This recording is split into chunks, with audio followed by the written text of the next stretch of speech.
என் மேல ஒருத்தனும் கைய போட ஆண்டவர் விட மாட்டார்.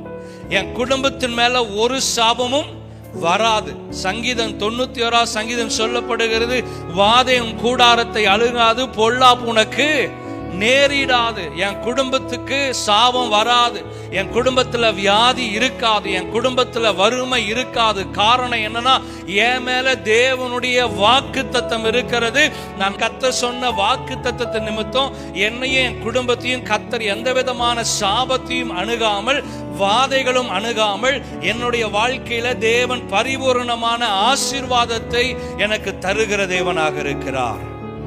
எந்த இடத்துல வாக்குத்தத்தம் இருக்கிறதோ அந்த இடத்துல சாபம் தடுத்து நிறுத்தப்படும். மேல தெய்வீக வாக்குத்தத்தம் இருக்கிறது. நான் வாக்குத்தத்தத்தின் பிள்ளையாக இருக்கிறேன். ஆமென். நல்லா கவனமா கேளுங்க. இந்த வாக்குத்தத்தமானது சாபத்தை தடுத்து நிறுத்தினது.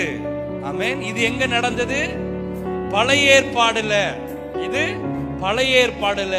ஆனா புதிய ஏற்பாடுல நீங்க என் சாபத்தை எங்க உடைச்சாரு? சிலுவையில முறியடித்தார். வாக்குத்தத்தத்தினால என் சாபம் தடுத்து நிறுத்தப்படுகிறது. ஆனா கல்வாரி சிலுவையில அவர் அடிக்கப்பட்டது நிமித்தம், அவர் ரத்தம் சிந்தப்பட்டது நிமித்தம் என் வாழ்க்கையில் இருக்கிற சாபத்தை ஆண்டவர் முறித்தார்.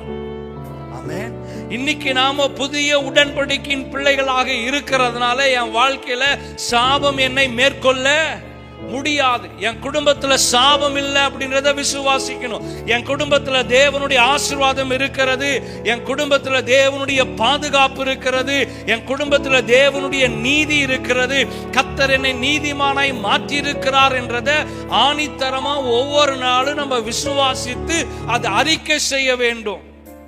ஆமென். எப்பொழுதெல்லாம் கல்வாரி சிலுவையின் காட்சியை நம்ம பார்க்கிறோமோ அப்பொழுதெல்லாம் உணரக்கூடியது என்னன்னா, ஆண்டவர் என்னுடைய சாபத்தை சிலுவையில உடைத்தார்.